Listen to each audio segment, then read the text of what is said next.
Hey, everybody, welcome back to the Accidental CEO podcast. I'm your host, Nata Salvatori, and today we're going to have another solo episode because I wanted to share you guys my delegation journey, my scaling journey. I have been talking a lot about delegation. I have a course coming up in the beginning of 2025, and I know this is a big struggle for a lot of people. A lot of the clients that I coach just have a hard time when it comes to let go of tasks in their business. And I 100% understand why. I've gone through this journey myself. So I wanted to just come in here and share a little bit of this journey with you and try to give you some tangible examples of how delegation can help you grow and scale your business. Welcome to the Accidental CEO podcast, where we bridge the gap between the creativity you love and the CEO mindset you need. I'm your host, Nata Salvatori, wedding photographer and business educator. Find full show notes and resources at accidentalceopod.com. Let's get into today's episode. One of the big beliefs that are limiting beliefs, basically, that are out there around delegation and scaling your business is the idea that nobody else can do this as well as you do. And again, I get it. You created this business from the ground up. You worked so hard to establish yourself as a brand, as a company, to make connections, to build everything that it means to be the brand that you are.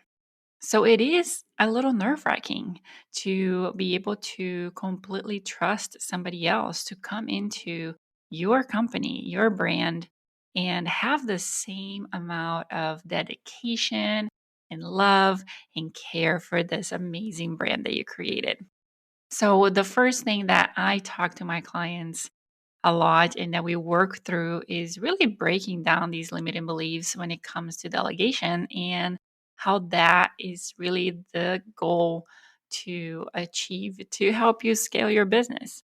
So, one of the things that we talk about is this concept of understanding what is a fact and what is just this perception based on some emotional connection that you have with your company and with your brand. So, this belief that nobody else can do something as well as you do, if you just really be honest with yourself, take a little time to reflect on it. We all know it's not true, guys. We have so many people out there that have better skills that we have in a lot of things, specifically in areas of our business that we have no training on, that we kind of got forced to learn. So there's people out there that are better than us in certain aspects of our business, and they have the skills. Why not giving them the opportunity to come in and help your business be successful and help you focus on what really matters? The ability to take some time and reflect on these misconceptions that we have is so important because you really start differentiating what is actually a fact and what is actually just a limiting belief that you have to work through. When you start delegating, when you start adding things to your business by adding people that are going to be helping you, it allows you to free up some time to really do what you are supposed to do as the CEO of your business, as the business owner, as the founder, which is, ideate, have a vision, and create the path of scaling this business that you have, that you worked so hard to get to where it is today. Because when you start a business and very quickly realize that you have all these other hats that you have to wear, maybe you're really good at this one skill and you decided, okay, I'm going to create my own company and make my own money. And then out of the sudden, you realize that you're running out of time to perform that one specific task that you're really good at, that one skill. And now you're having to do marketing. Now you're having to create social media content. Now you have to work on a website. Now you're having to do your own accounting. Now you have to do your own billing. You have to figure it out how to stay afloat and how to be standing out from the competition. And you still have to do that one thing that you're really good at on top of all these other things. So, scaling your business is about understanding how to take things off your plate that don't need to be there and create the space and the time to grow this business that you love so much.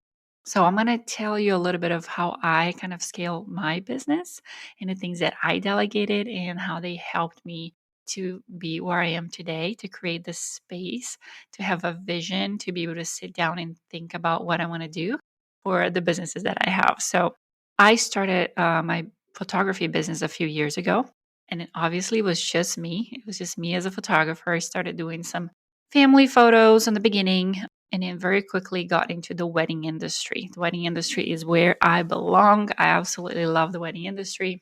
Did, a good amount of weddings in my first year. Very quickly realized that, again, all those hats that I had to wear that had nothing to do with photography.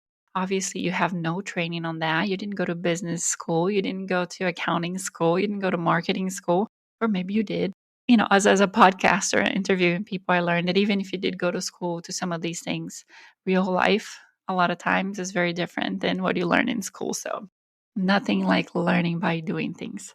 So when you start, realizing all these things, very quickly you realize that you're running out of time to do the things that you love, the thing that help you started this business. And by talking to my clients, I realized one of the things that they wanted and they were missing was having a video of their wedding. That was not a service that I offered. That is not something I could do myself. I was not willing to learn at that time.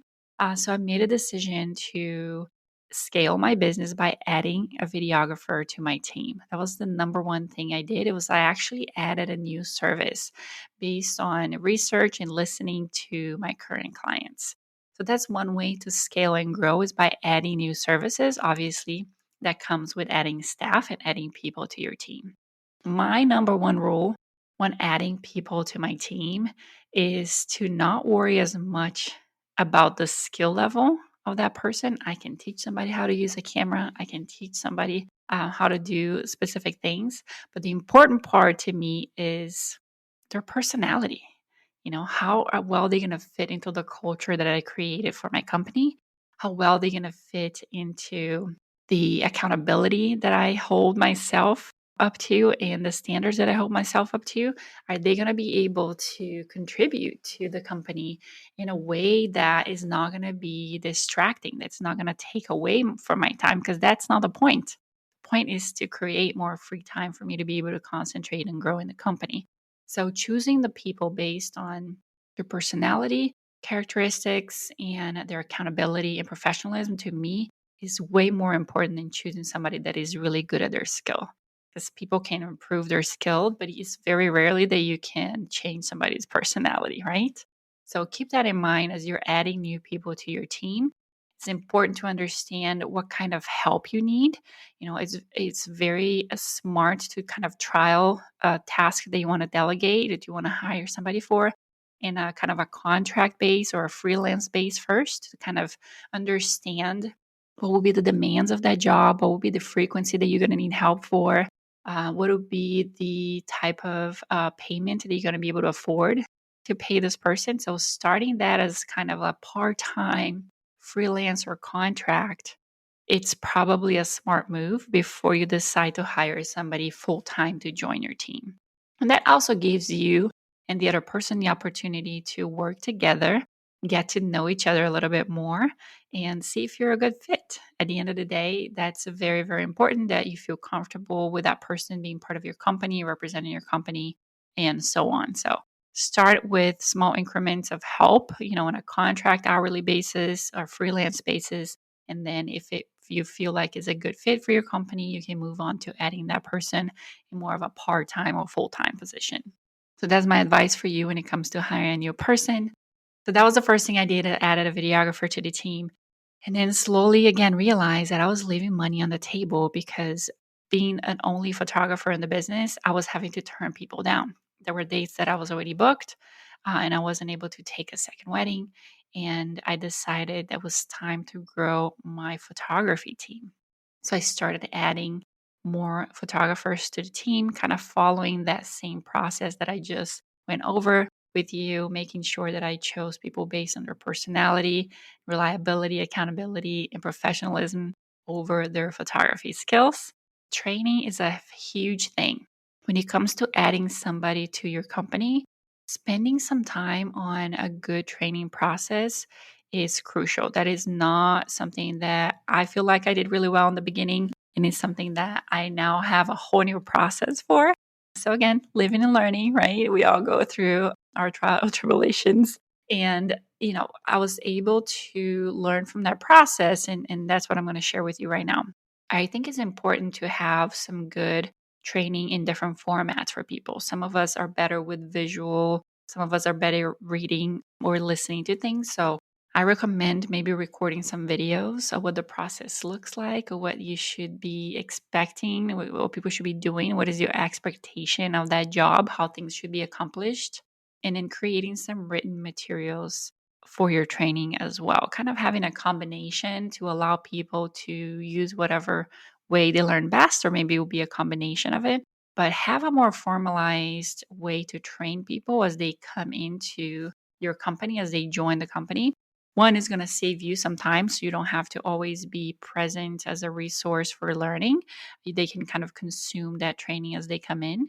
And two, it's going to help standardize, and everybody's going to be on the same page, and things are not going to be just however you want kind of deal. You're going to have a process, you're going to have a standard that everybody goes through. So it just helps, again, to maintain the same culture that you created for your company and alleviate some of that stress of having somebody new coming in when you know you're going to have a standardized training for them to go through. So that's, again, something I definitely did not do well that I do now in my new businesses and as I add somebody to my team. Today's episode is sponsored by the Delegation Secrets How to Let Go and Scale Your Business course. Are you ready to scale your business without burnout? As an entrepreneur, you're juggling everything. Client work, marketing, admin, finances is exhausting. You build your business from the ground up, but it's time to ask yourself, how long can I keep doing it all on my own?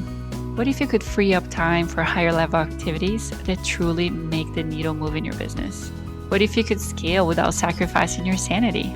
It all starts with one word: delegation. The Delegation Secrets course comes with 6 different modules, and you learn everything from the mindset of delegation to identifying tasks you should delegate, build a trustworthy team, effective communication for seamless delegation, tools and processes for efficient outsourcing, and measuring success and scaling further. Let's break free together. You can find more information on accidentalceo.co/delegate-course. Now back to the episode.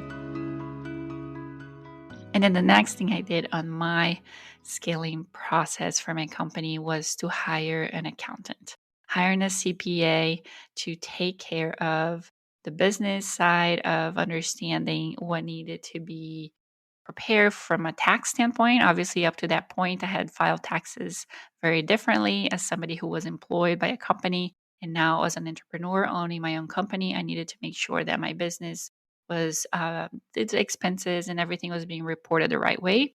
Really understanding what was a write off, what needed to be documented in what way, how things should be organized, and really understanding the consequences of not doing that right. If you are contemplating hiring somebody like a CPA and you're thinking, oh, it costs me a lot of money, I just rather do it myself. Let me tell you, the amount of money that's going to cost you doing this thing wrong because you don't have the knowledge is going to be a lot more than a CPA will ever cost you. These people have the knowledge and they will help you understand. If you ask questions and you want to be part of the process, they will help you understand how to do things well and how to make their job easier and how to be responsible for your company too. As the CEO, again, I'm a big proponent of delegating, but also understanding where you're delegating, making sure that you're not just sending things out without understanding what's happening, because to me, that's not good delegation. I think you have to have a good basic knowledge of the task that you're delegating to be able to check if things are being done correctly, if things are being done to your liking, and if that's the right person to be working on that specific part of your company. So CPA was the next thing. And again, it was a huge freeing up of time and somebody who was very responsible and helped me keep organized, which is something I am a big fan of, staying organized in your business. and making sure that you're doing things right when it comes to your taxes. Very, very important. The next thing I delegated and kind of helped scale my business was making sure that I have good support systems when it comes to workflows. So workflows are amazing. It's basically your business working by itself without you having to be doing things manually all the time. Very, very important to create a great client experience in your business and making sure that people feel taken care of in every step of the way. And workflows are huge when it comes to that. Understanding how to take a client through the journey of working with you. What does it look like once they first inquire with you? How long are you taking to answer those things? If you're not automating that system, you're potentially missing the opportunity to work with people and make money. Clients very often hire the first person to reach back to them. And if nothing else, when you're the first to return a contact, an inquiry, you are setting the bar, you're setting the standards for everybody else that responds after you. Everybody else will get compared to that first person that gets back to the client. So, responding to your clients in a timely manner is very important. It's something that you should definitely consider. So having those very solid workflows and automations to really work the client through the process is huge. And again, it free ups your time. Delegation allows you to free up time that is very important, and it needs to be redirected to the tasks in your business that are making money for you and they're helping you grow and scale. You should not be answering your emails all the time, answering inquiries by yourself, sending invoices, generating content for social media, et cetera, et cetera. There's so many tasks that you could be delegating and instead making money for your business. When you are the one sitting down and thinking about the next big project that are going to attract clients, when you're the one contact those potential leads and making connections and collaborating with people that are going to continuously send you clients, that's where your time should be invested on, is on those tasks that are going to grow your business and help you scale. It's not on the day-to-day grind of growing a business. You probably have done that in the beginning. It's time to let go and grow.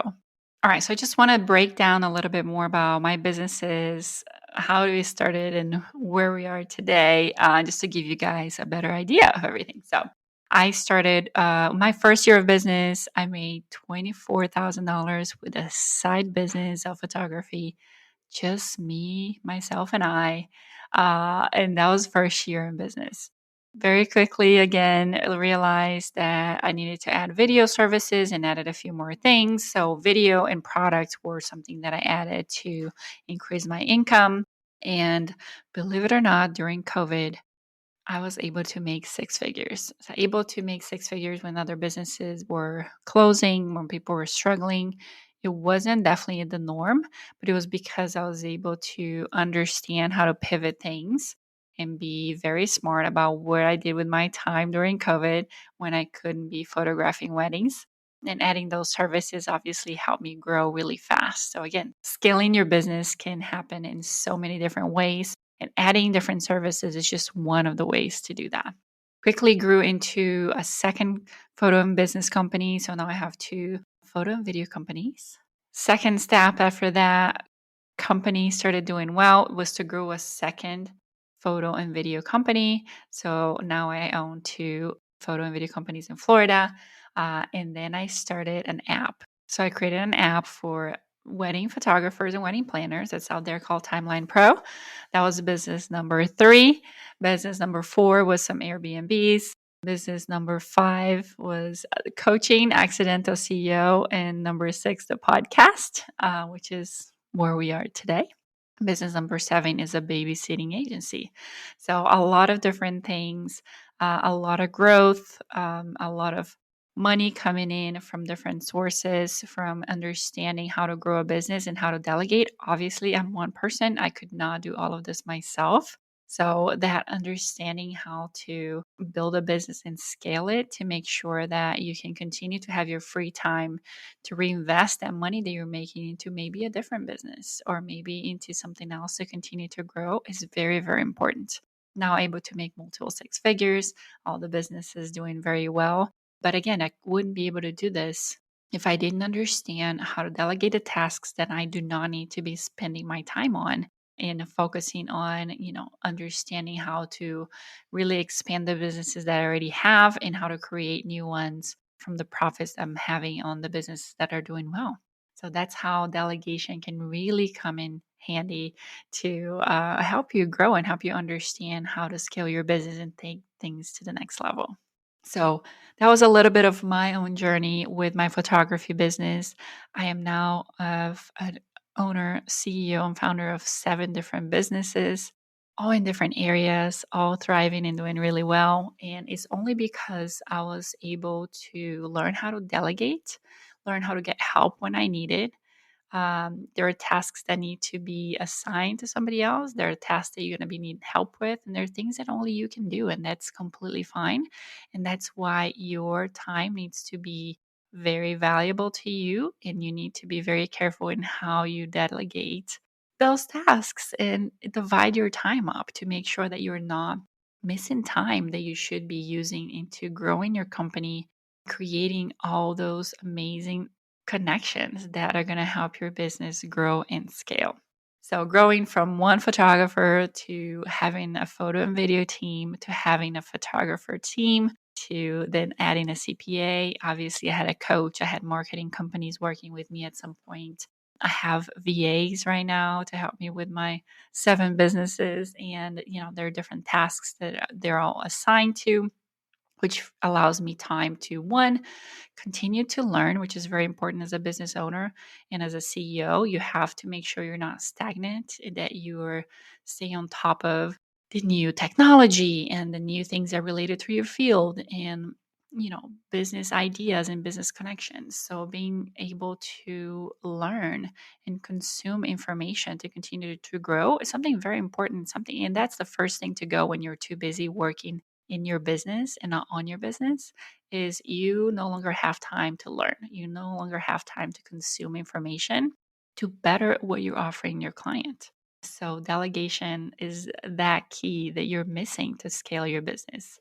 I'm very excited to be launching a course in January of 2025 about the secrets of delegation and how to let go to grow your business. And I can't wait for you guys to have this information in front of you. I really break down everything on that course, from working on your limiting beliefs to understanding which tasks you should delegate, how you should delegate those tasks, how to make sure that that delegation is successful, where to find the people to join your team, who you should be hiring, and then really understanding how to help your whole company grow and create that time to scale when you take the time to learn how to properly delegate things in your business. So I hope this was helpful. I hope that gave you some tips to start thinking about what tasks you should be delegating in your business to help you scale, how to scale your business, by adding services, by adding different things, different offers, by changing pricing, by changing the structure of your business, and then by delegating. That's one of the very important things as part of scaling. So I'm excited for you guys to continue to grow your businesses. I'm here for you, and I can't wait for you to take a look and check on the Delegation Secrets course coming up in the first quarter of 2025. I hope you had fun. I hope you enjoyed this one, got some good tips, and I'll see you guys next week for another episode of the Accidental CEO podcast. Bye. And that's a wrap for today's episode of the Accidental CEO podcast. Thanks for hanging out with us in the world where creativity and business strategy collide. I am Nata Salvatori, thrilled to have shared this time with you. Remember, every episode is a step closer to mastering the art of being an accidental CEO. So don't miss out. Hit subscribe, drop us a sweet review, and spread the word to your creative tribe. Your next big breakthrough could be just one episode away. Join us next time for more insights, laughs, and actionable tips. Keep pushing boundaries, dreaming big, and embracing the beautiful chaos of entrepreneurship. Here's to make magic happen in your business and beyond.